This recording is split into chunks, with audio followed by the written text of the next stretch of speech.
Bueno, yo les quería comentar en relación a la demostración de un teorema de la clase pasada. Eh, Déjenme mostrarles cuál era.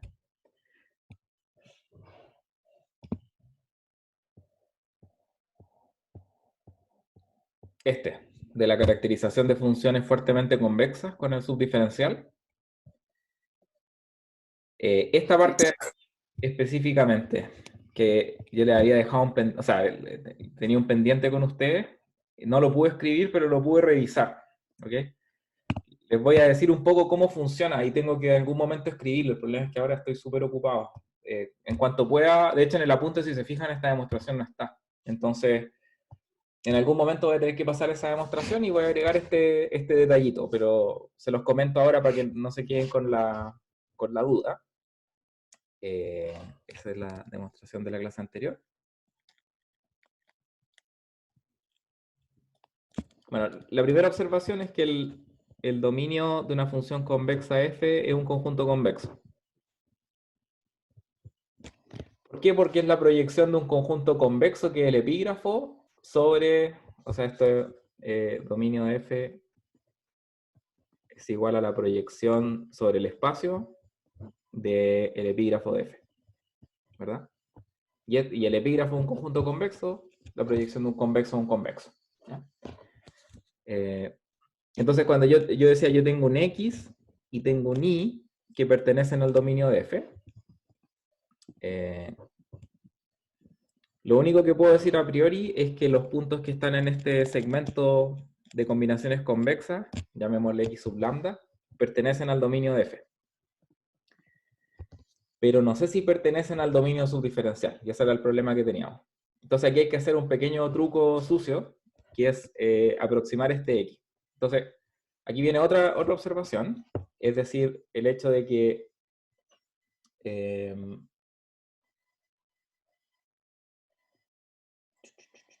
claro, pensamos, si f es f gamma 0, ese era el supuesto del teorema, entonces eso va a implicar que el interior relativo del dominio de f es no vacío. ¿Ya? Dado que el hecho de que el dominio de f es un conjunto convexo no vacío, va a tener un interior relativo que es no vacío, como casi por definición, digamos. Y piénsenlo así, entonces trabajemos la topología relativa, el subespacio afín que contiene el dominio de f. Y en ese conjunto el dominio de f tiene interior no vacío. Esa es la única observación que estamos haciendo. Si tengo eso, además yo sé lo siguiente, esto fue probado al principio del curso,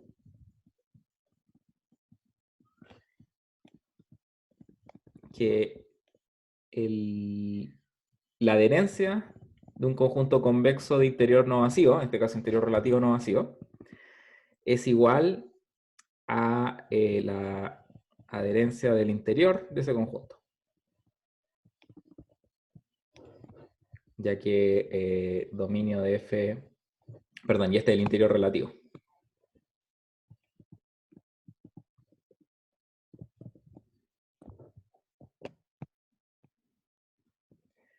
Dominio de f es convexo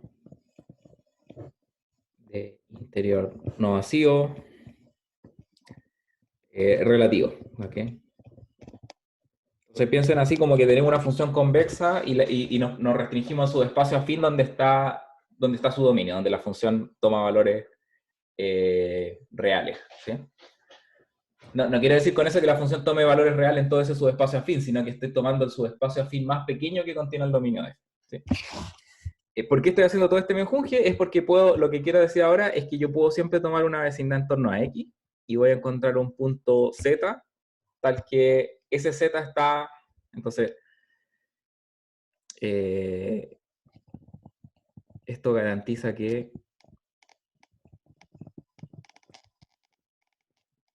existe, o de hecho ni siquiera uno necesita hacer esto, ¿no? De hecho no es necesario. Ya. Hacer algo un poquito distinto. el interior relativo es no vacío, vamos a hacer lo siguiente, ¿verdad? Vamos a tomar un Z en el interior relativo.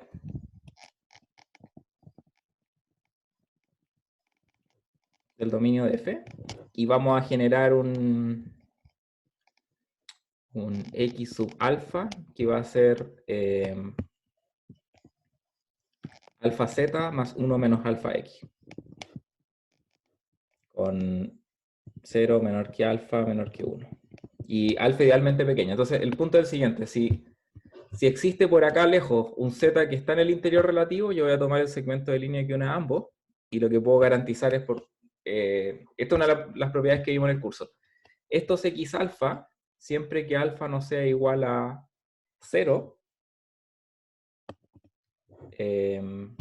van a pertenecer al interior del dominio, o al interior relativo en este caso.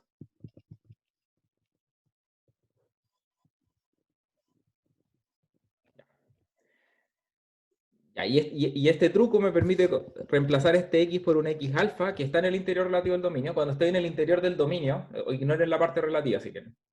Cuando estoy en el interior del dominio, la función es subdiferenciable, ¿verdad? Eso lo vimos hace harto tiempo. Estar en el interior del dominio significa que la función va a ser finita en una vecindad de ese punto, por lo tanto va a tener minorantes afines exactas. ¿Ya? Y el truco que yo hice después en la clase, que fue tomar esta combinación convexa, lo puedo reemplazar con el X alfa. Entonces tomo este segmento de línea, tomo este X lambda tilde, si ustedes quieren, le aplico el mismo argumento donde yo sé que es subdiferenciable, porque como este punto está en el interior del relativo del dominio y este está en el dominio, todo este segmento de línea, salvo este extremo derecho, va a estar contenido en el interior relativo del dominio. Por lo tanto, en X lambda tilde, la función es subdiferenciable. Uno aplica el truco y después toma el límite. ¿Ok? Entonces, se pueden imaginar por qué no he tenido el tiempo para escribirlo, porque toma un rato poder justificar todos estos pasos. Y en realidad son un montón de tecnicismos que al final del día se reduce una demostración como la que vimos la clase pasada, pero en un punto que está como, en vez de ser este X, un punto que está cerquita de este X. Llamémosle X alfa. ¿Ya? Así que disculpen por no tener esa demostración escrita, pero en cuanto pueda la voy a subir a los apuntes, ¿ya? Pero quizás decirles que no se preocupen demasiado por esos tecnicismos. El espíritu de la demostración es exactamente lo que hicimos acá, ¿ya?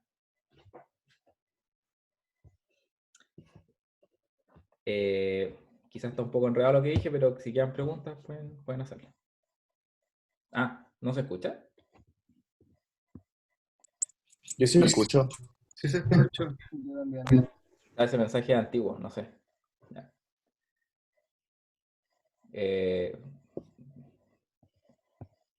Voy a responderle aquí, estoy hablando.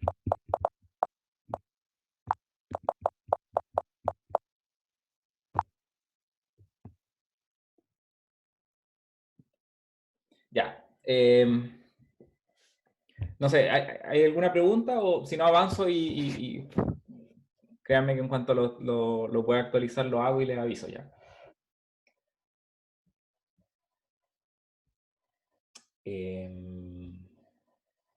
Bueno, si no lo hay, podemos seguir con la materia. Entonces, bueno, insisto, estábamos viendo fuerte convexidad, ¿verdad? Una de las gracias de la fuerte convexidad es que uno puede probar existencia y unicidad de soluciones para problemas de minimización.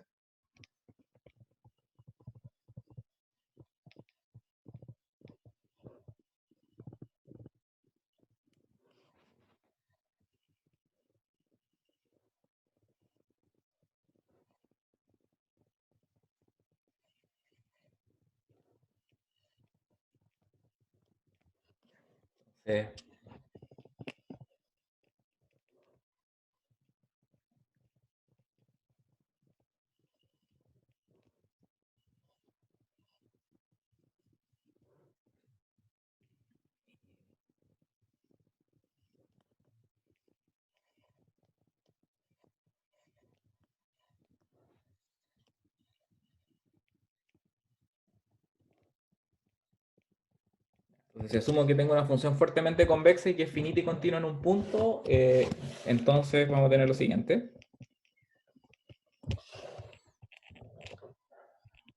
F posee un único minimizador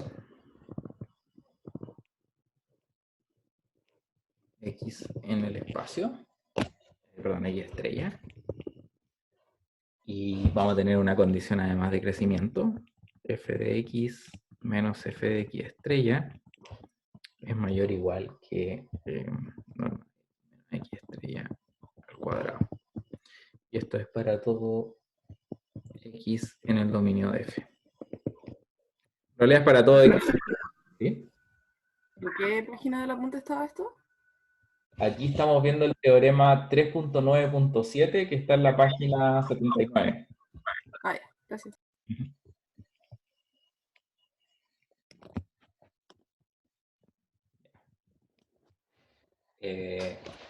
Ok, entonces, teorema de existencia de unicidad. La parte B lo que agrega una condición, o sea, si se fija en la parte B explica la unicidad, pero vamos a eso parte por parte. Entonces,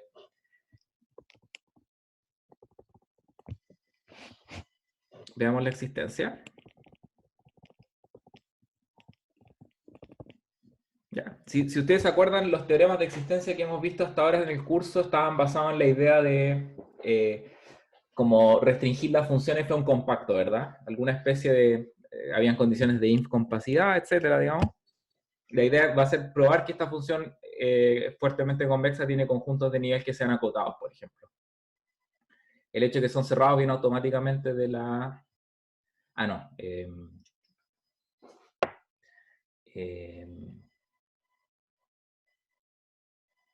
dónde viene?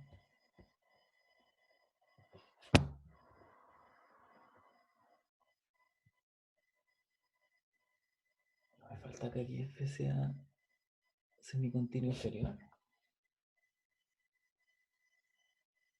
Un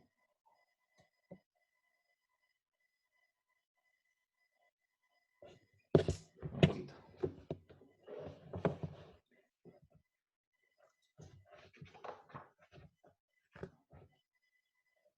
Sí, me falta en el enunciado que sea semicontinuo inferior. Está mal. Fuertemente convexa, semicontinua inferior, finita y continua en un punto x0. Pero semicontinuo inferior no implicaba, o sea, continuidad no implicaba semicontinuidad inferior. Ah, pero estoy diciendo continuo en un punto nomás. Ah, ya, y en este caso semicontinuo inferior en cualquier Es punto. la propiedad global, sí, sí. Claro. Ya, ok. Entonces, lo primero que vamos a hacer, ¿por qué estoy pidiendo que sea continuo en un punto? Es para poder tener un subdiferencial, o sea, para poder tener que el subdiferencial no vacío en algún punto. Entonces tengo un subgradiente, y a partir de ese subgradiente voy a construir una minorante de la función.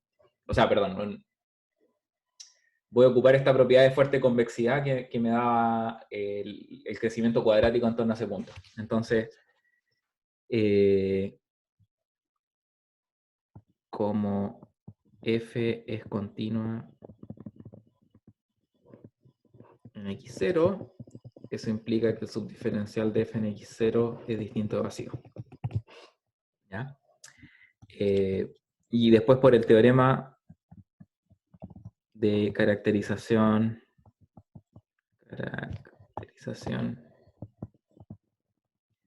de funciones fuertemente convexas. Es el teorema de la clase pasada. Vamos a tener que f de x es mayor o igual que f de x0 más... y aquí lo que vamos a tomar es sea g de x0 en el subdiferencial de f en x0. Coma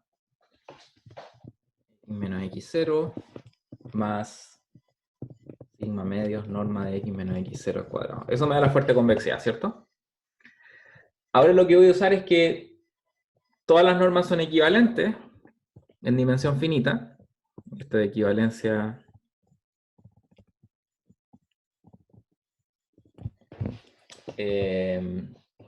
Técnicamente no necesito esto, pero esto va a ser evidente lo que quiero explicar. Así que...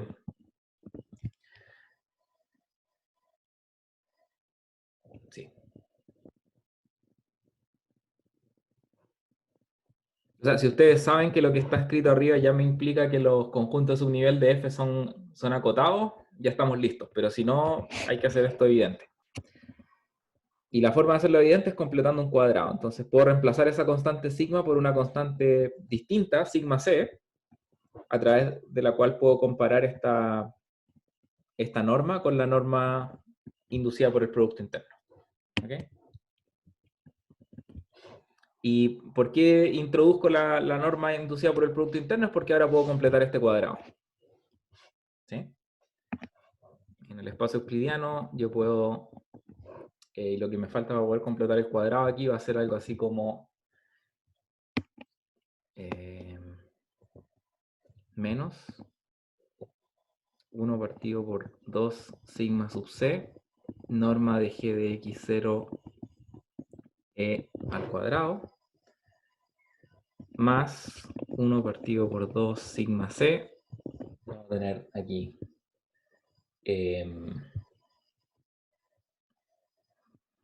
norma de g x0 al cuadrado, más g de x0 x menos x0, más un medio norma, aquí me faltó el un medio, ¿qué estoy diciendo? No, aquí no vale un medio, algo así, x menos x0 al cuadrado, ¿ya? Y aquí podría poner sigma sub c, perdón. Profe, ¿de dónde sale ese 1 partido sigma sub c? ¿No sería... ¿No está arriba? ¿O sí? ¿Perdón? Sí, estoy tratando de completar el cuadrado. Sí.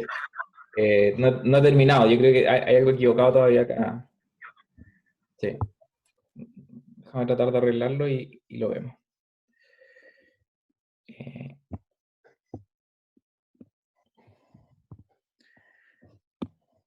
A ver, entonces tengo 1 partido por sigma c, un medio, si hago el un medio, tengo que tener un medio acá. Perfecto, tengo g de x0. Ah, ya. Eso es lo que quería decir.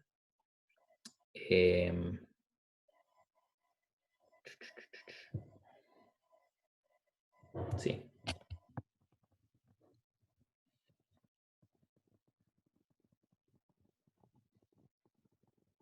Ahí tengo ese término. El g de x, lo que puedo hacer es dividirlo.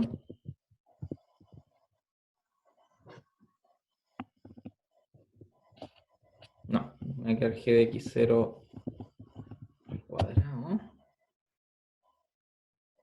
Ah, ya. Quizás lo que necesito es esto. Y ahí sí.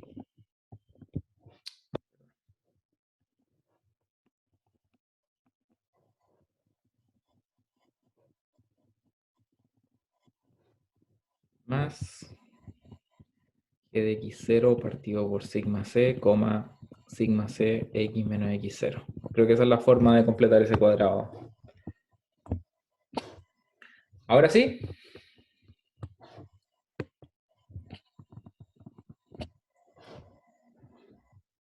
Hice...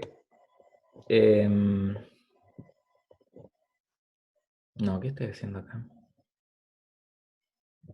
Perdón, esto es raíz de sigma c, raíz de sigma c, raíz de sigma c, raíz de sigma c. Y ahí me queda ya. Ahí está bien completado el cuadrado. Dígame si se entiende lo que hice o si no se entiende. Muchas preguntas en el chat. Sí. Ah, ya.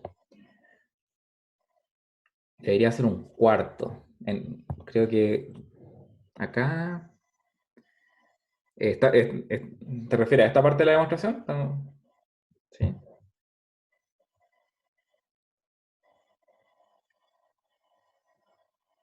No veo dónde está el 1/4, pero veamos qué da esto. Entonces, f de x0 menos 1 partido por 2 sigma c cuadrado, norma de g de x0 al cuadrado. Y aquí me queda 1 partido por sigma c. Y esto es un cuadrado perfecto. Entonces lo que me da es, de hecho aquí puedo dejar el 1 medio. Me da norma de g x0 partido por raíz de sigma c más raíz de sigma c x menos x0. Eso. ¿Ya? ¿Están de acuerdo con ese cuadrado perfecto?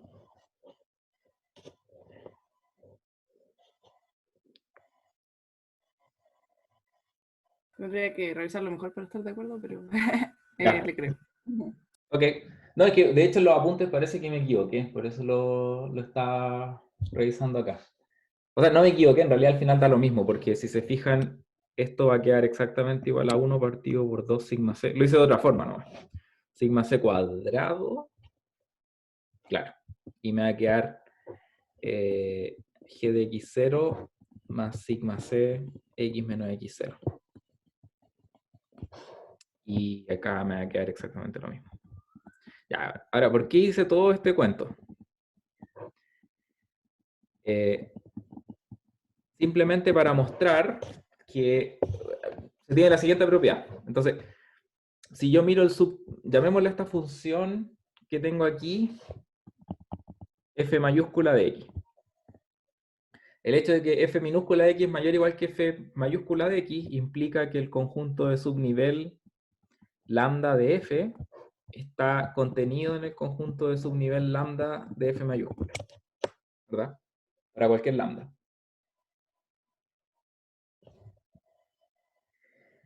Y por lo tanto, yo lo que puedo hacer ahora es mirar el siguiente conjunto de subnivel. Puedo tomar lambda igual f de x0 menos 1 partido por 2 sigma cuadrado norma de g de x0 al cuadrado más y aquí lo que voy a hacer es tomar cualquier cosa que sea mayor que 0 garantizando que este conjunto de subniveles no vacío. ¿Ok?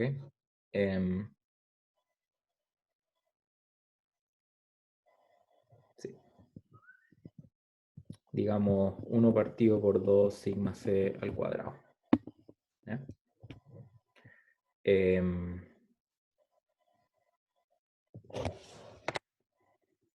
Perdón, ¿qué estoy diciendo? Como la f más grande. No entendí bien la implicancia de los conjuntos de subnivel.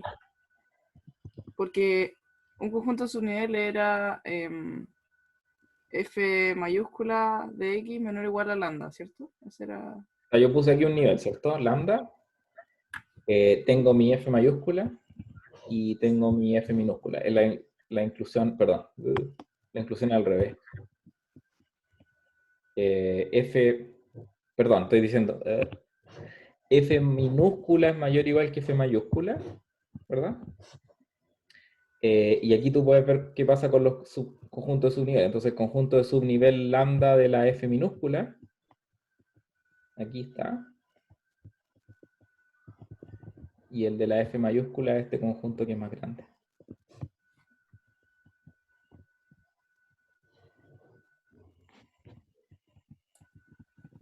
¿Sí?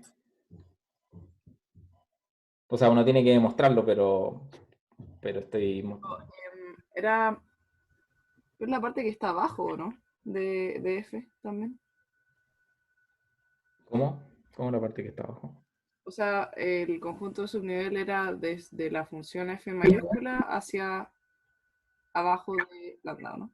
Abajo lambda, correcto. Entonces, toda esta línea, Sí. déjame mostrarla en este intervalo, es S sub lambda de f mayúscula, ¿verdad?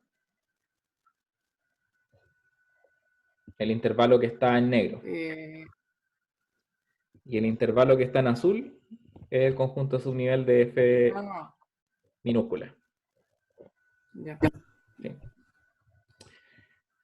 Ya, entonces, finalmente, ¿para qué me importa todo esto? Es para decir, ok, ese sub lambda de f, entonces, por otra parte, ese sub lambda de f es un conjunto acotado. A ver, ¿por qué un conjunto acotado? Es porque la función f mayúscula es una cuadrática. Perdona, es fijando ese lambda.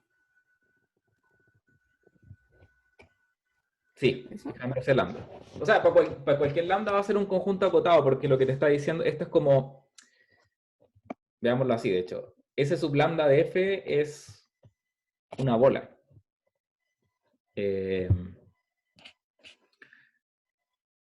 Si yo quiero decir que esto es menor o igual que lambda, es exactamente igual a la bola, aquí me voy a enredar, pero es la bola de radio raíz de 2, sigma c,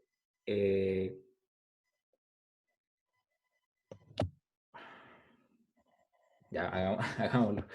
Esto es, lo que estoy diciendo es que 1 partido por 2 sigma c cuadrado, norma de gx0 más sigma c x menos x0, norma de e cuadrado, es menor o igual que lambda menos f de x0 más 1 partido por 2 sigma c cuadrado, norma de gx0 e al cuadrado. Esto es una bola, ¿verdad? Entonces, ahí, si ustedes se fijan, lo que puedo hacer acá es pasar multiplicando el 2 sigma c cuadrado y tomar raíz cuadrada. Ya. No caché muy bien, profe. Perdón. Fijó lambda, ¿no? Que es el que escribió arriba. Claro, estoy mirando esa desigualdad y viendo qué conjunto define. Sí. Ya. Y ¿Y el tema de la bola. cómo? Y el tema de la bola, como que de dónde sale. Porque una... O sea, espérate, déjame reordenar un poquito esto. Entonces, esto es lo mismo de arriba, ¿verdad? Entonces, si yo le pongo a esto, digamos, asterisco, estoy reescribiendo asterisco. Y la pregunta es qué x satisface en esta condición, ¿verdad? Entonces, si yo tomo raíz cuadrada, voy a tener que sigma sub c x menos x0. No, perdón. No. Esta norma tiene que ser menor o igual que la raíz cuadrada de todo esto que está aquí por raíz de 2 sigma c. ¿Ya? Y eso es una bola con respecto a la norma sub e. Entonces, norma sub e, acá. La bola está centrada en el punto... Ah, y lo que tengo que hacer es pasar dividiendo el sigma c también. Entonces ya, un paso más. Me va a quedar g de x0 partido por sigma sub c menos x0.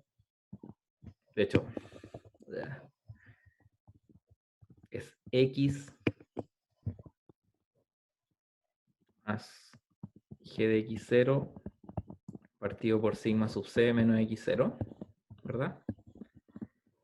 Menor o igual, y pasé dividiendo por 1 partido por sigma, así que ese sigma al otro lado también se cancela, me queda raíz cuadrada de lambda menos f de x0 más 1 partido por 2 sigma cuadrado, norma de gx0 estrella. Ya, esa es la bola. La bola es una bola centrada en el punto x0 menos g de x0, perdón,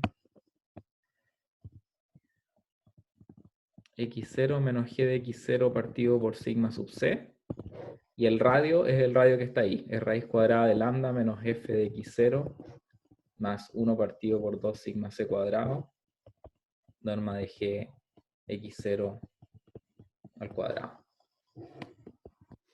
¿Sí? Ya. Hay una parte que no entendí. Cuando escribió lambda. Cuando O sea, acoté por... solo Sí, porque lo definió, o sea, no es un lambda cualquiera, como que lo definió ahí arriba, entonces eso, Bueno, para ese lambda en particular, se te van a cancelar todas estas cosas y te va a quedar igual a 1, ¿no? Si te fijas, bueno, sí. Está hecho para que esto te dé un número positivo nomás. Claro, sí. pero ese 1 partido en 2 sigma c cuadrado, ¿dónde qué anula? Porque no...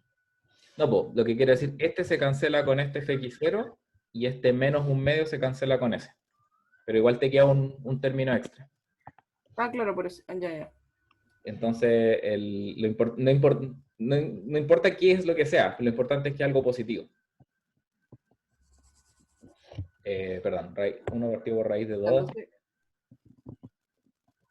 Sigma para C. cualquier lambda se cumple esa desigualdad de vuela que estábamos anotando ahí. Correcto, pero para el que medí acá, pongámosle lambda barra, no sé. Claro, ahí te va a quedar exactamente eso. El punto es que como ese radio es mayor que 0, ese lambda barra de f es compacto no vacío.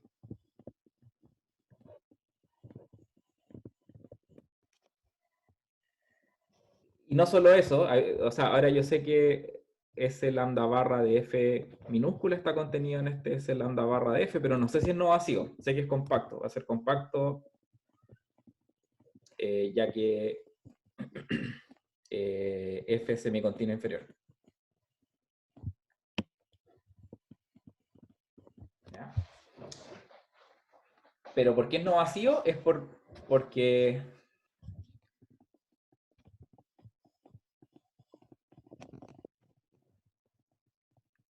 ya que, ¿qué quiero decir acá? F de x0 es menor o igual que lambda. ¿Estoy en lo correcto?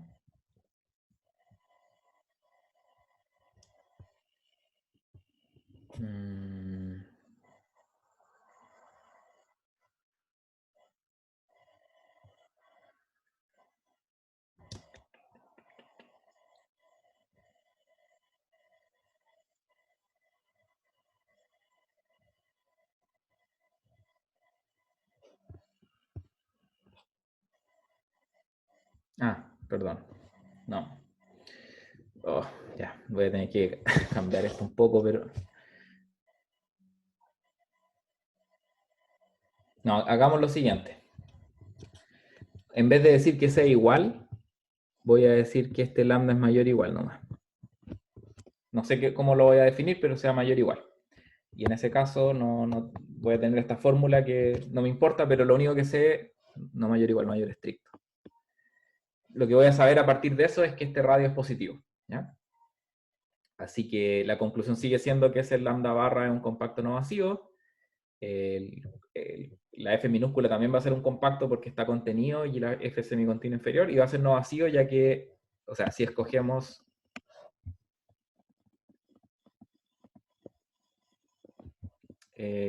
lambda barra mayor o igual que F de x0.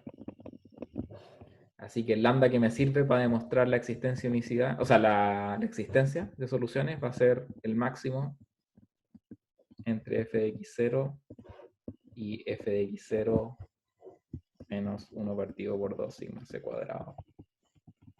Esto se puede hacer mucho más simple, yo me estoy enredando innecesariamente.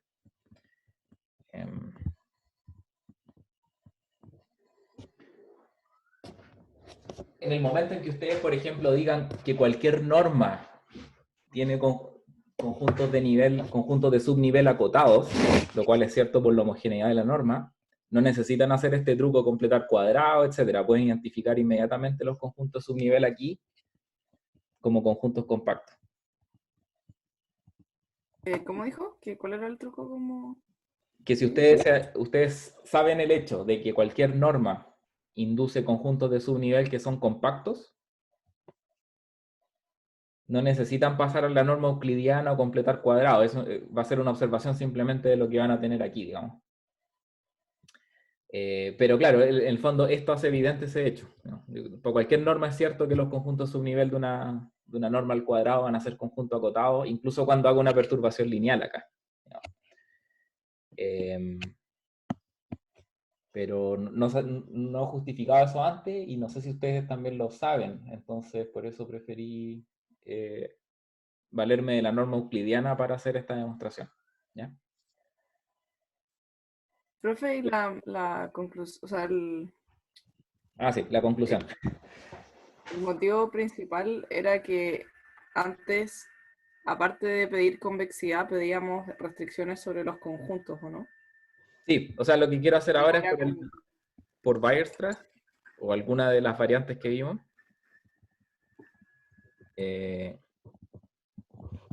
Existe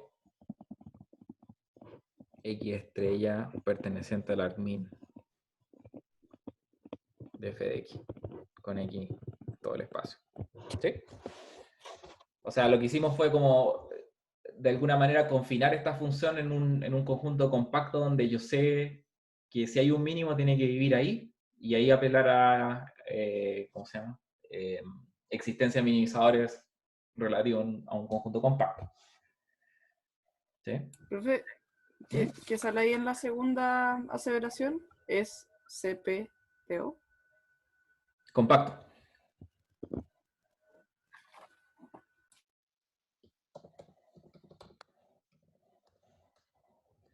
Ya, eso un poco enredado, pero esa es la unicidad. Ok, perdón, la existencia. Para la unicidad, vamos a hacer lo siguiente. Ya sabemos que existe un mínimo, así que podemos, esto es por, ¿cómo se llama esto? La condición de Fermat.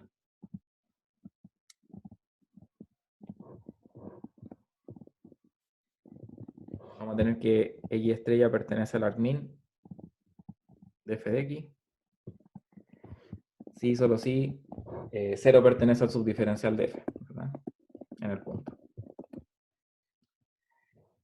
Y eso a su vez se puede escribir a través de esta condición del subdiferencial, ¿verdad? O sea, perdón, la desigualdad del subgradiente.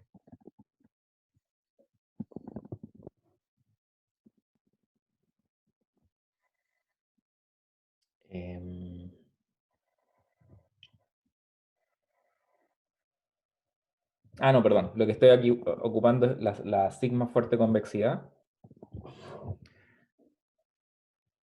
Entonces esto sería una implicancia solamente. Aquí lo que estoy ocupando es que F es sigma fuerte convexa. Así que estoy ocupando esta propiedad de crecimiento de la función.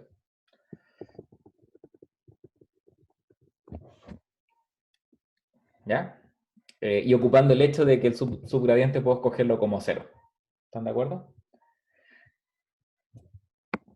Entonces, bajo esas condiciones, lo que va a ocurrir, por lo tanto, f de x es mayor o igual que f de x, perdón, f de x menos f de x estrella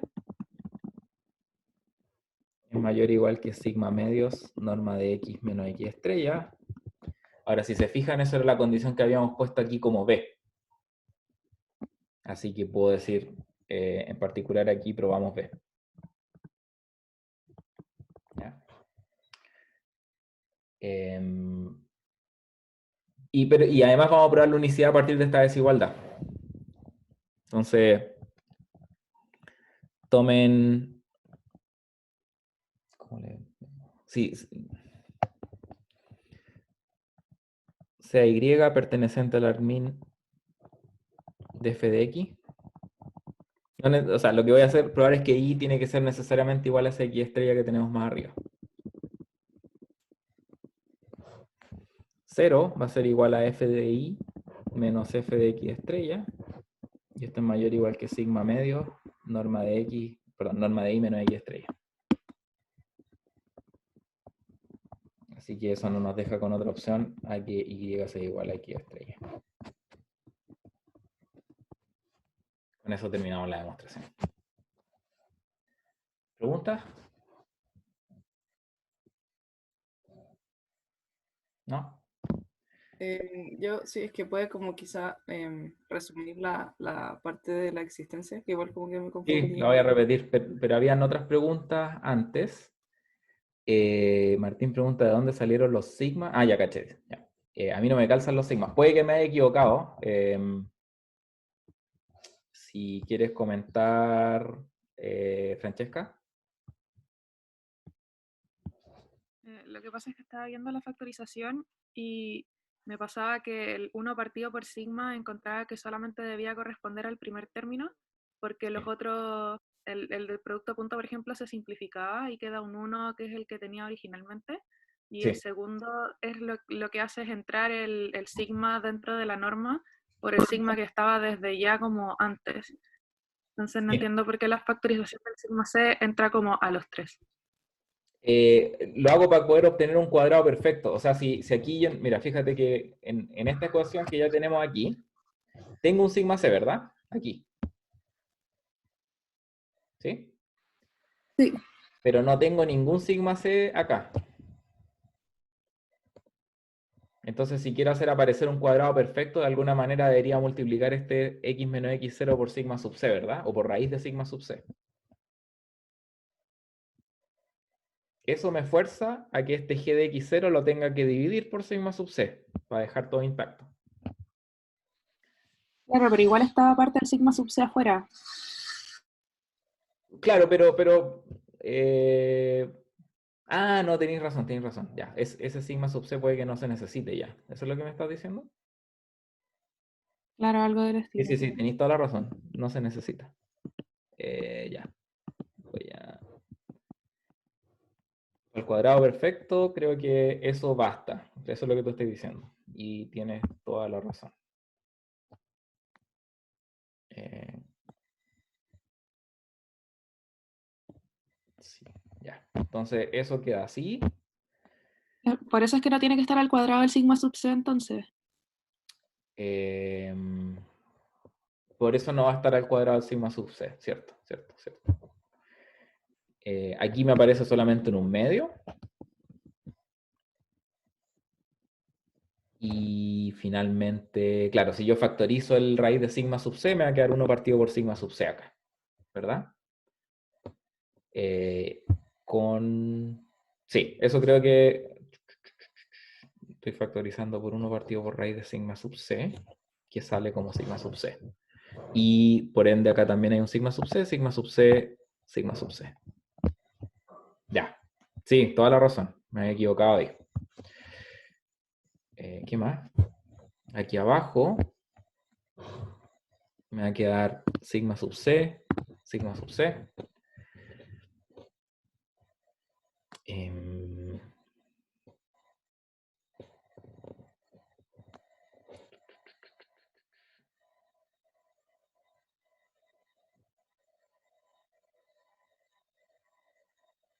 Ya, creo que ahí...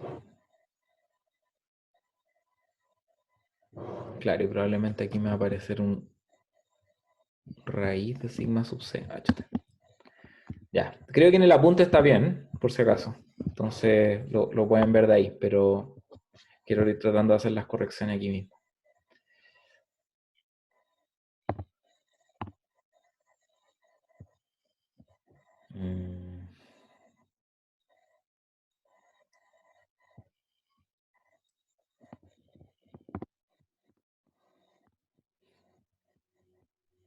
Ya, y el resto no importa. Ya, sumaricemos un poquito la demostración como habían sugerido, porque a menos que habían otras preguntas, parece.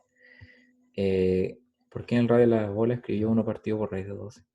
No sé si aclaré ahora la duda, Martín.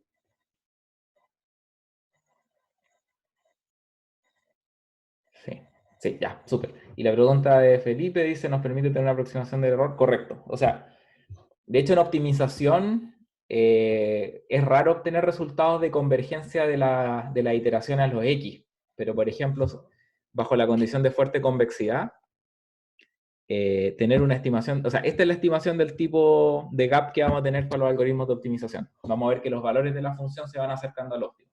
Si yo además tengo fuerte convexidad, ese hecho va a implicar que las iteraciones convergen a al X estrella, porque tengo una estimación de la distancia a partir de los valores de la función. ¿Sí? Y por eso a mucha gente le gusta hacer análisis para funciones fuertemente convexas, porque eso me permite entregar convergencia del algoritmo. Pero como el supuesto fuerte de convexidad es un supuesto fuerte, entonces en general yo al menos trato de no usarlo mucho. Es un concepto importante, pero que no se cumple en las situaciones que quizá uno quisiera. Ya, revisemos la demostración. En el fondo el espíritu de la demostración no es complicado, ¿ok? La idea es la siguiente. Yo tengo una función que es fuertemente convexa, ¿verdad? No sé cómo dibujarla, pero digamos que algo así. ¿Ya? Esta función tiene por debajo una cuadrática, ¿cierto? Y digamos que este es el punto x0 en el que yo parto en la demostración. Entonces, yo quisiera probar de que esta función tiene un mínimo. Bueno, en este caso el x0 es el mínimo, así que sería como bien fome para la demostración. Pero podrían pensar quizás que no lo es. Podríamos pensar que la función es así. Ya, entonces aquí yo tengo un subgradiente, ¿verdad? Este g pertenece al subdiferencial de f. Y por la condición de fuerte convexidad, yo tengo una condición de crecimiento cuadrático por abajo, ¿verdad? Entonces, así como para funciones suaves teníamos una condición de crecimiento de una cota superior, esta es como una cota inferior cuadrática. ¿Ya? Eso es por la fuerte convexidad.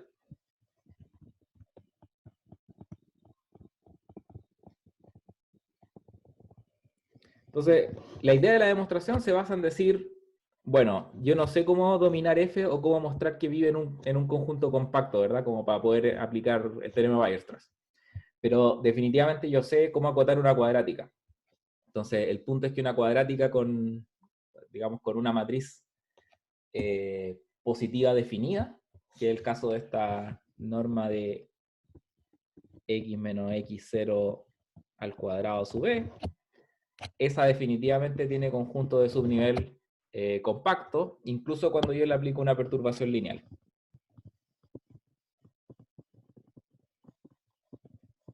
¿Verdad? Esa es la idea, que esa función tiene conjunto de subnivel compacto.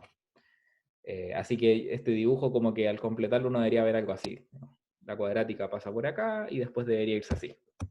Entonces, de alguna forma, y la forma es haciendo álgebra, como le hice en esta demostración, uno prueba que esta cota inferior posee algún conjunto de subnivel lambda, tal que, de hecho, para todos los conjuntos subnivel, esta función va a tener conjunto de subnivel acotado. ¿Ok? Por otra parte, yo me puedo asegurar de ocupar lambda que sea al menos mayor o igual que f de x0, para que también mi función f chica, que pasa por arriba, tenga un conjunto de subnivel que sean compacto y no vacío. Y en ese momento puedo aplicar Weierstrass. ¿Sí? Esa es la idea. Ahora, ¿cómo ejecutar la demostración de que esto tiene un conjunto de subnivel acotado?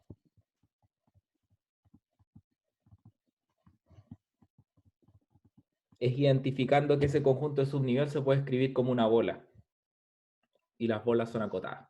¿Ya? Y eso, por eso aquí me hice todo este enredo de cómo tratar de construir la bola, digamos. Y me equivoqué en los coeficientes, etcétera, digamos. Pero eso es lo que uno tiene que hacer como para evidenciar el hecho de que este conjunto de subniveles es acotado.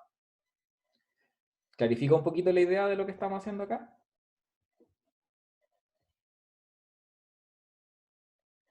Sí. Sí. Ya. Ya les pido igual, o sea, creo que los apuntes está bien y quizás está mucho más conciso de lo que lo hice acá. Así que pueden verlo ahí también. Pero la idea de la demostración es eso, es como una dominación inferior por esta cuadrática. La cuadrática tiene conjunto de subnivel acotados, por lo tanto f va a tener conjunto de subnivel acotado. Y como sabemos que es finito y continuo en un punto, podemos hacer que ese conjunto acotado sea no vacío. Y va a ser compacto porque f es semicontinuo inferior.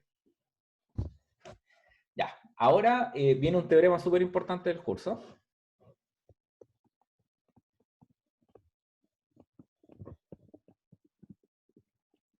Pero quizá antes de verlo, me gustaría retomar una discusión que empecé la clase pasada y que no alcancé a terminar. Y era la siguiente, nosotros decimos cuando un y está en el subdiferencial de f en x en un punto, por la igualdad de Fenchel, ¿cierto? Dice que f de x más f estrella de y es igual a y, x, ¿cierto? Ahora, si uno mira la condición, o sea, si yo, para una f que está en gamma 0, yo sé que f es igual a su doble conjugada, ¿verdad?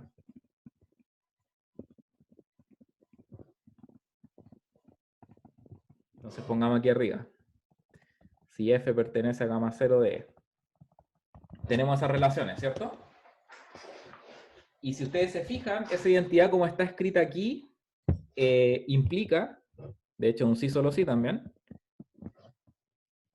que x es un subdiferencial de la conjugada de f en y.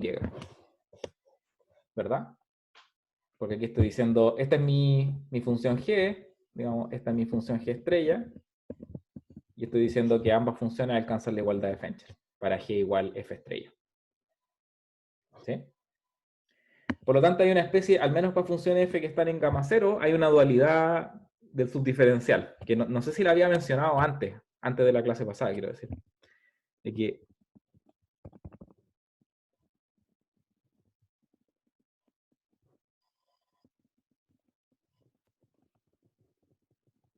¿ya? Uno puede, y si se fijan, esto es una relación de tipo función inversa, aunque estamos hablando de operadores, ¿verdad? Entonces, si uno piensa que aquí estamos,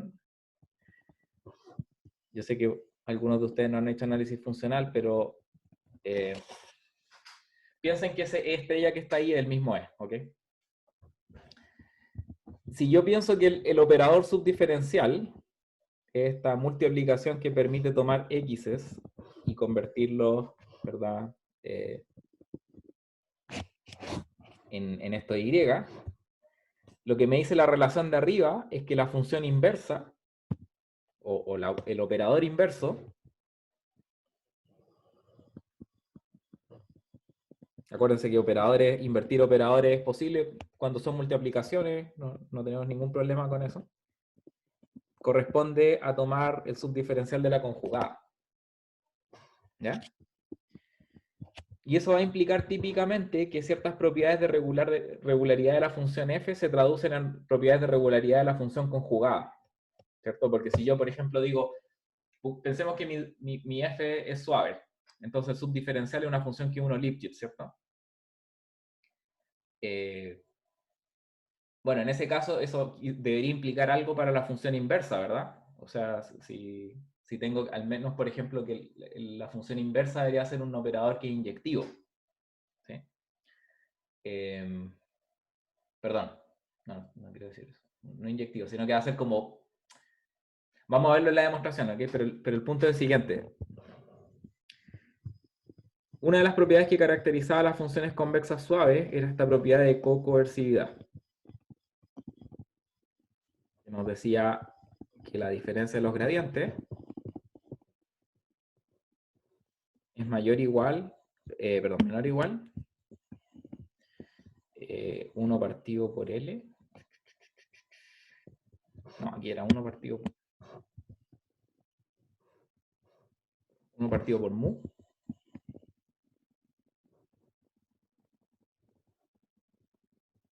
Eso. Esa es la propiedad de cocoercividad, que era una de las que aparecía en el teorema de Bayes-Haddad, ¿cierto? Si ustedes piensan ahora y revierten el rol de x e y, podrían pensar que este x es como un subdiferencial de f estrella en el punto gradiente f de x. Y este es el subdiferencial de f estrella en el subgradiente de f en y. ¿Verdad? Ocupando esta propiedad de inversión, si quieren. Por lo tanto, si yo llamara, no sé, w al gradiente de f de x estrella, o sea, de f de x, y z al gradiente de f en y, lo que tengo es que esta propiedad de cocoercividad es equivalente a decir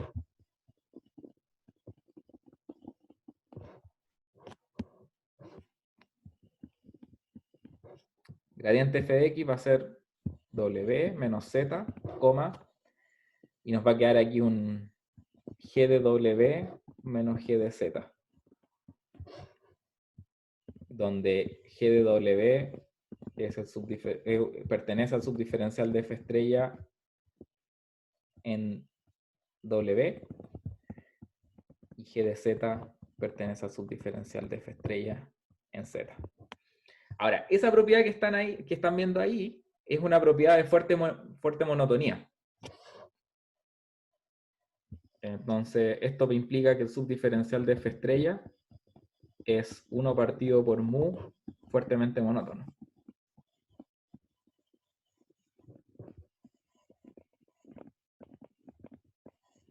Como dijimos, la fuerte monotonía es equivalente a que la función que genera ese subdiferencial sea fuertemente convexa. Entonces, si ustedes se fijan, el hecho de que tengamos una regularidad tipo Lipschitz para el gradiente de la función implica algo a su vez para la conjugada. ¿Ok? Y ese es el teorema de dualidad. El teorema básicamente va a ser repetir este argumento que acabo de hacer con un poquito más de detalles, pero esa es la idea. Profe, hace un momento usted dijo que si la constante L de Lipschitz es igual a 1, entonces F es muy suave. Para cualquier constante mu, o sea, aquí cocoercividad, lo que quiero decir para funciones F convexa es equivalente a que, o sea, mu, quiero decir, si el gradiente de F es cocoercivo, es equivalente a decir que F es muy suave. ¿Esa era la pregunta? No, es que mencionó algo sobre la constante de Lipschitz. Sí, o sea, claro, cuando digo F es muy suave, también a su vez es equivalente a decir que el gradiente de F es Lipschitz. Pero con constante mu. Sí, solo sí. Sí, con respecto a la... sí, voy a mostrar aquella clase donde vimos todas estas equivalencias para recordarlo. Eso fue 2 clases atrás, creo. Aquí está. Gracias. Sí. Entonces, si te fijas la definición de suavidad que tengo aquí en la propiedad 1, me dice que el gradiente, cuando yo lo veo como un operador que va entre el espacio E con la norma primal, digamos, y el espacio E con la norma dual, ese operador es mu Lipschitz. ¿Verdad? Sí. Sí, ya. Y esa es la equivalencia. O sea, eso es lo curioso de este teorema. Yo encuentro, es súper curioso, porque la condición de suavidad la partimos estableciendo como una condición de lipschitzianidad para el gradiente de F con respecto a estas normas. Eso implica que el gradiente tiene solo por el hecho de que F es convexa, implica esta propiedad que es más fuerte. Fíjate que esa propiedad implica directamente que el gradiente de F es una función muy Lipschitz. La cocoercividad es una propiedad, como insisto, más fuerte.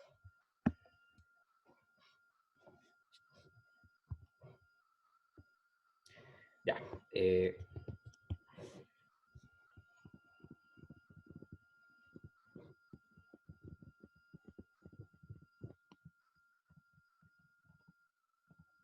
Entonces, y este teorema es de Salinescu,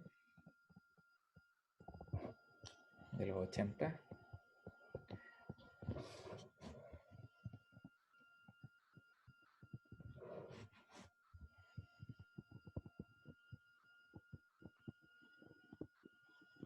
Como más o menos nuevo el teorema. Sí, pero la verdad, y yo no sé porque versiones de este teorema igual existían antes. Lo que pasa es que sí, es difícil establecer, a veces uno dice que este teorema fue probado en tal año, pero hay una versión anterior que era como más débil, que es complicado.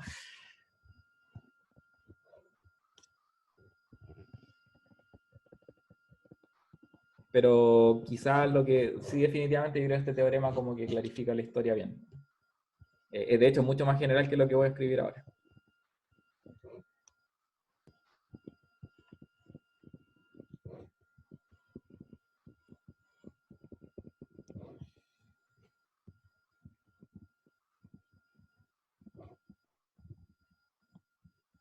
En este caso, esta norma es cualquiera, ¿no? Es cualquiera, y esa es la gracia.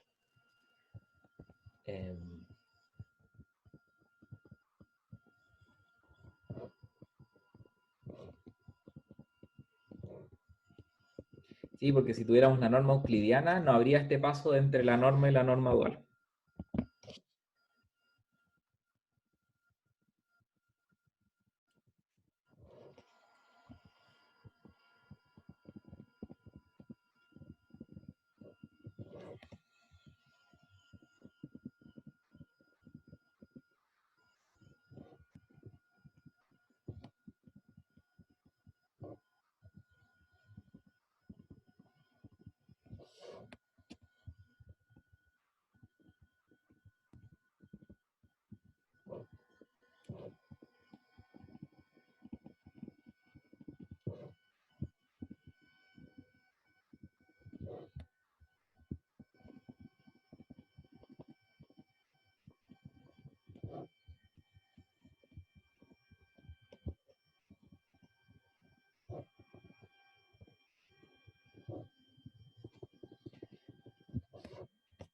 Digo el punto este de estas relaciones de dualidad, que quizá el teorema no se, o sea, yo aquí cito a Salinesco, digamos, pero si ustedes ven el libro Rockefeller, por ejemplo, él tiene una versión como no cuantitativa de este resultado.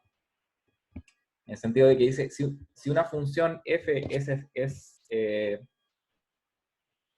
es suave, pero en un sentido tipo Frechet diferente. Claro, como... ¿cómo es esto? Sí, es como Frechet diferenciable en todo punto, creo. Y con el gradiente tiene que ser como continuo. Es como una versión como sin constantes de regularidad. Eso implica que la conjugada va a ser estrictamente convexa. ¿Sí? Y viceversa, digamos. Y ese teorema también es útil en algunos contextos, pero para nosotros, para el caso de, ¿cómo se llama?, de optimización, es súper importante tener control de las constantes. Entonces, por eso me gusta ver esta versión del resultado. Ya, pero eso es lo que dice el teorema. Entonces, si tenemos una función que es suave, su conjugada va a ser fuertemente convexa, con el parámetro de fuerte convexidad, que es como 1 partido por el parámetro de suavidad. Y eso va a ser con respecto a la norma dual.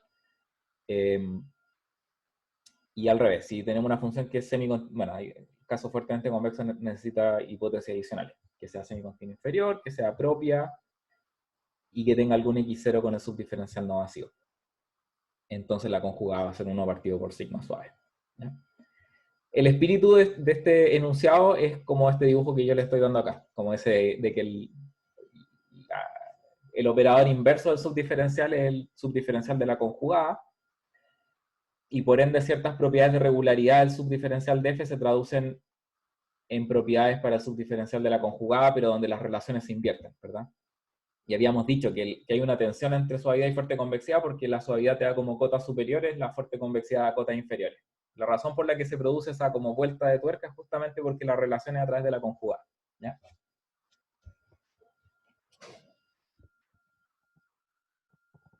Bueno, veamos la demostración. Afortunadamente, con todo lo que ya hemos hecho, esta demostración se puede probar de la manera difícil o de la manera fácil. Y gran parte de lo que hemos hecho en el curso permite que esta demostración se haga de la manera fácil, lo cual es genial. No sé si hay preguntas en el chat. No. Ya, entonces digamos, sea f de E a R, convexa y 1 partido por sigma suave.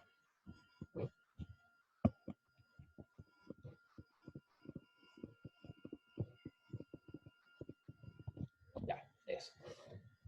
Vamos a tomar Y1 e Y2 en el dominio del subdiferencial de f estrella y X1 en el subdiferencial de f estrella de I1 y X2 en el subdiferencial de f estrella de I2. Perdón. Lo que vamos a hacer es verificar la condición de... vamos a verificar... Quizás lo debería poner acá arriba. Vamos a verificar la fuerte monotonía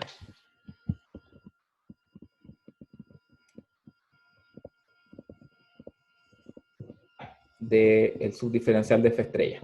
¿Ya? Y para eso vamos a ocupar la condición o sea, cuando digo fuerte monotonía del subdiferencial en f estrella, me refiero a esta demostración, que es la propiedad 3.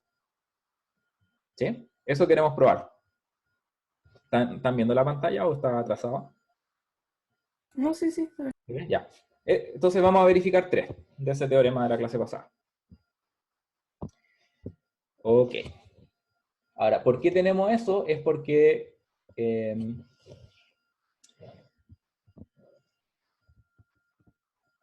como f suave,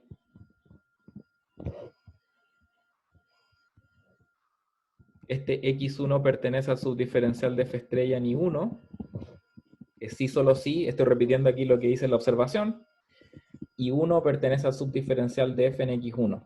Pero f, acuérdense que es suave, por lo tanto el único elemento en el subdiferencial es el gradiente. Lo mismo acá.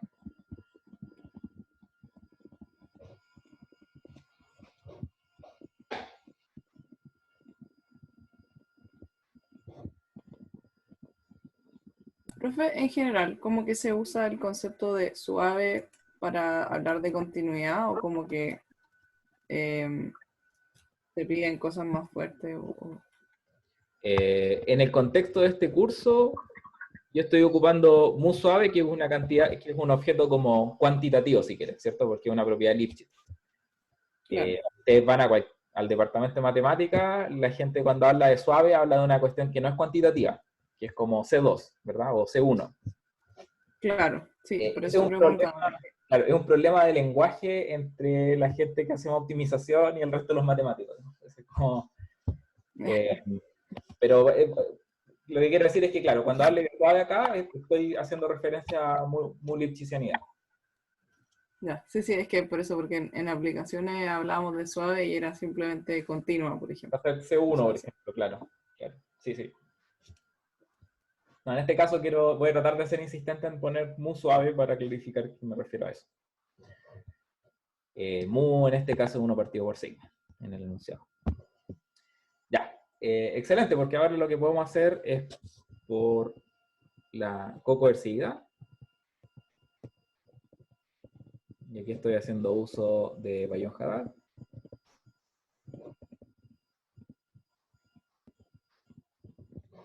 Me dice que...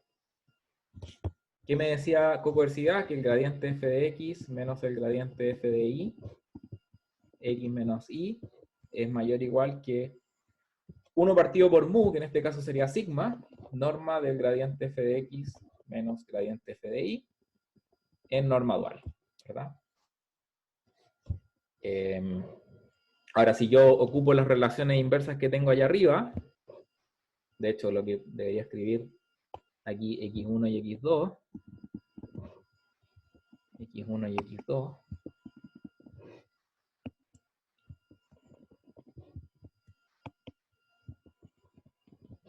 entonces lo que voy a tener es que haciendo el reemplazo de aquí voy a tener I1 menos I2, coma sigma I1 menos I2 estrella al cuadrado. Entonces ahora fíjense, Y es el input, es la entrada de la función, y X es el output. Esto es un elemento en el subdiferencial de f estrella. Entonces, ¿qué me dice esto sobre el operador subdiferencial de f estrella?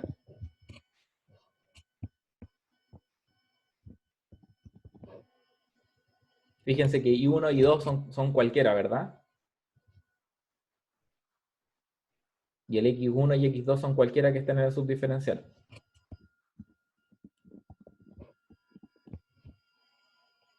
Es una condición de fuerte monotonía, ¿verdad?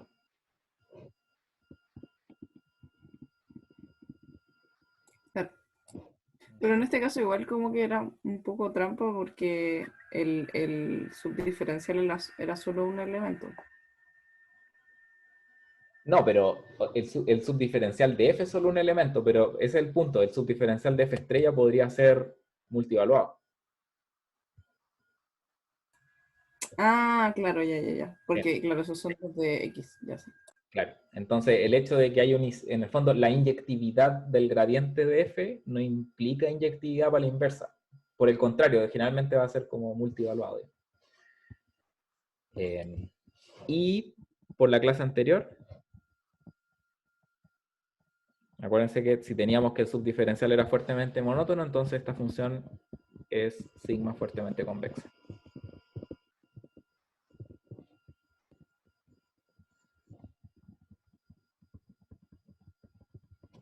Ya, y eso es la primera implicancia. Se fijan que no fue difícil, ¿verdad? La otra tampoco va a ser difícil. La hipótesis extra nos van a permitir tener cierto tipo de regularidad para la función y de ahí le echamos para adelante. ¿Hay alguna pregunta al respecto de esto?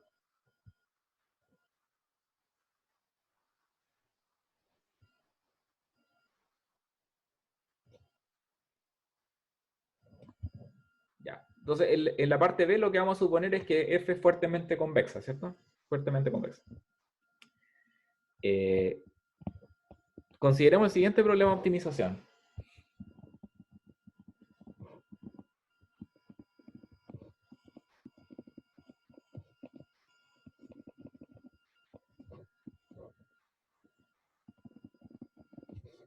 Y lo voy a escribir en formato de minimización para que quede claro de qué estoy hablando.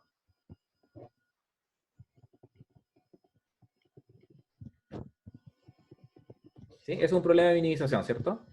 Que define la evaluación de f estrella. Ahora, fíjense que esta función, f, es fuertemente convexa, por lo tanto, no importa si le estoy sumando la lineal, esto sigue siendo sigma fuerte convexa.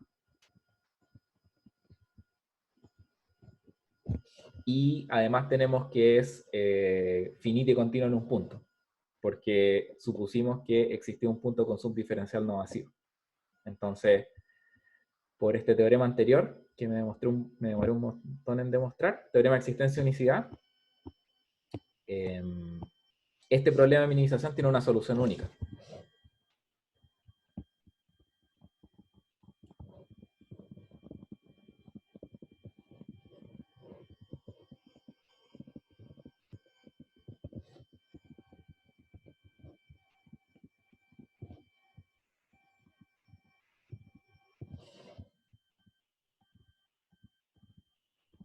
Llamémosle PDI.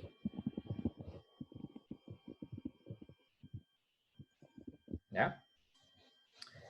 Eso va a implicar que f estrella de i se puede escribir a su vez como justamente evaluando esto. Es como P de i, i menos f de P de i, ¿verdad? Porque realiza ese supremo. ¿Hay alguna pregunta al respecto?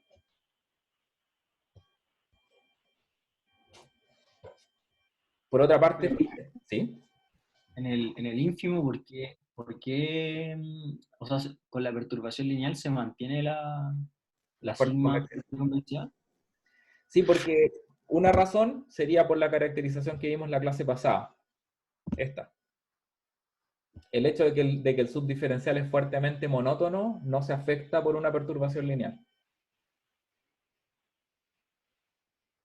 Ah, ya. Porque cuando restí, se van a restar las constantes en ambos lados. Claro, se cancelan. Sí. Ya, gracias.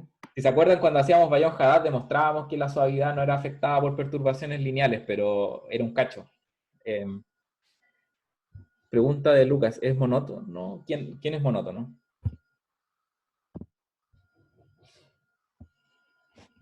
Quizás fue hace mucho rato y me la perdí, pero si todavía queda la duda, pueden hacerlo. ¿No? Ya. La otra observación es que esto que está aquí es un número real porque ese PDI tiene que pertenecer al dominio de F.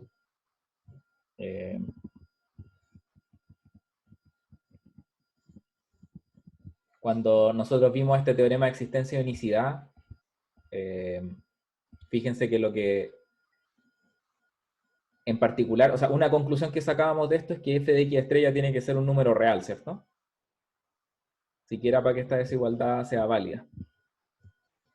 Así que Y si lo piensan, el dibujo que hicimos, que ilustraba la demostración, también lo explica, digamos. Si yo tengo que f finito evaluado en un punto, tengo una dominación cuadrática y localizo en un compacto, el valor de esa función va a tener que ser un valor finito, ¿ya? Así que, en particular, voy a tener que, sea cual sea y, f estrella de y siempre es un número real, por lo tanto el dominio de la conjugada va a ser todo el espacio, ¿ya? ¿Por qué me importa eso? Es porque en el momento en que digo que el dominio es todo el espacio, eso implica a su vez que f estrella es localmente Lipschitz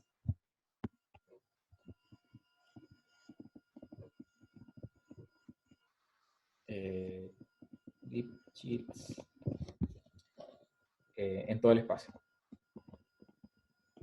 ¿ya? Y esa era la propiedad regularidad que estaba buscando primero. Acuérdense que estamos tratando de demostrar de que f estrella es muy suave, ¿verdad? En particular tiene que ser real valuada en todo punto. Así que ya logramos eso, tenemos la propiedad de lipschitzianidad local, por lo tanto f estrella va a ser subdiferenciable en todo punto, pero lo que nos falta ahora es obtener esa regularidad tipo Lipschitz para el gradiente, ¿verdad? Profe, ¿puede repetir las últimas dos líneas? Sí, como f estrella toma siempre valores reales en cualquier punto, el dominio de la conjugada es todo el espacio, ¿verdad? Ah, ya, sí, ya, me acuerdo de eso. Y nosotros demostramos alguna vez que una función convexa propia, ya no me acuerdo cuál es la hipótesis exacta, pero en este caso se cumplen, va a ser localmente Lipschitz en el interior de su dominio. Y en este caso el dominio es todo el espacio. Ah, ya, perfecto. Ya. Más aún, quizás lo interesante, por la igualdad de Fenchel,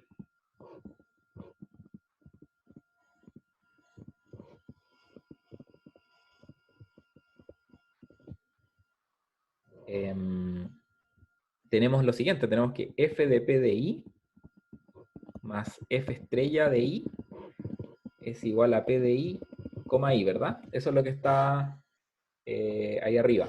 Si quieres lo voy a poner aquí en... Y es el único, p de i es el único vector que alcanza esa condición, ¿verdad? Porque eso caracteriza la solución del problema de minimización p de y. Por lo tanto, en cualquier punto y, p de i es el único subgradiente de la función f estrella en el punto i. O sea, no solamente tenemos que la función es localmente Lipschitz, pero además tenemos que el subdiferencial es univaluado para la conjugada, por el hecho de que f es fuertemente convexa.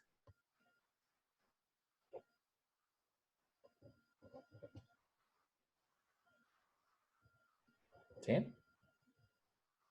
Perdón, me equivoqué aquí. Estoy hablando de ser.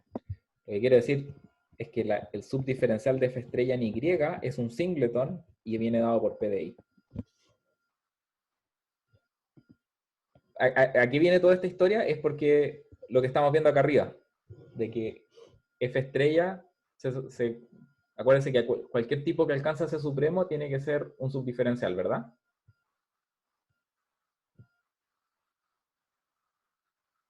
Claro, y en este caso es único. Y en este caso es único, por eso, claro. Ya, estoy contra el tiempo, pero les prometo que nos queda poco, así que déjenme terminar y cerramos la clase. Ya, entonces tenemos unicidad. Si ustedes se acuerdan, bajo ciertas condiciones de regularidad, nosotros teníamos que, si el subdiferencial era univaluado, entonces la función tenía que ser gato diferenciable. ¿Se acuerdan de ese resultado?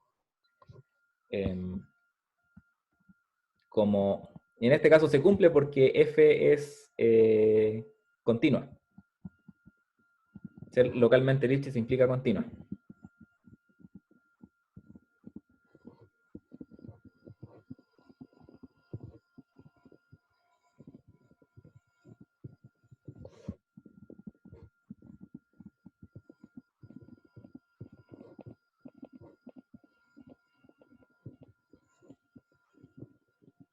Entonces vamos a tener acá toda diferenciabilidad en todo el espacio. Así que podemos hablar del gradiente de F estrella, de ahora en adelante. Y el gradiente de F, que es de F estrella en I, siempre va a ser igual a este PDI, que habíamos definido antes. Ya. Ahora lo que vamos a hacer es verificar,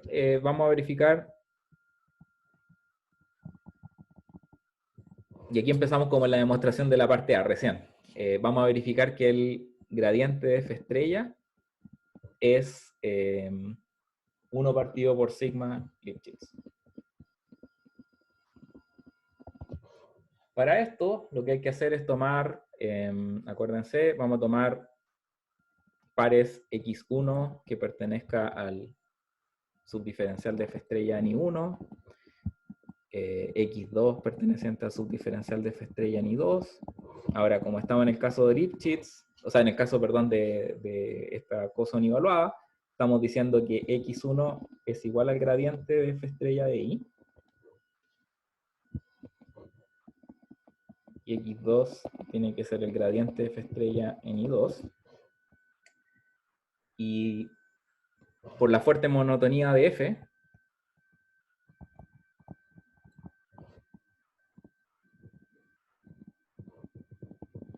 tenemos que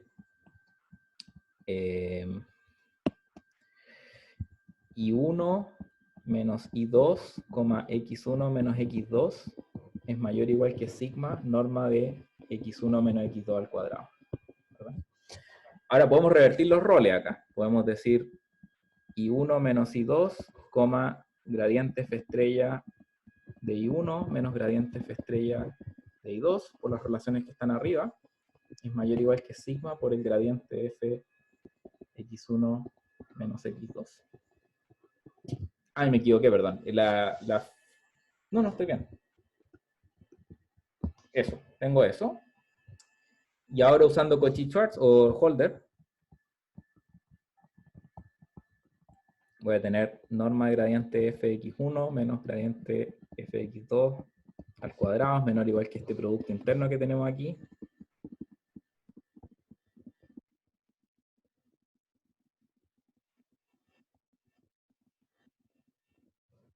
Esto es menor o igual que la norma dual de I1 menos I2.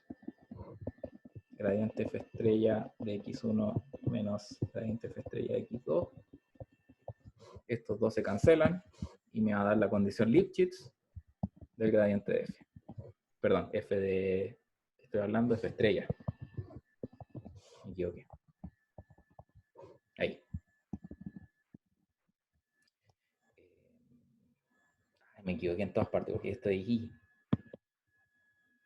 I1 menos I2. I1 menos I2.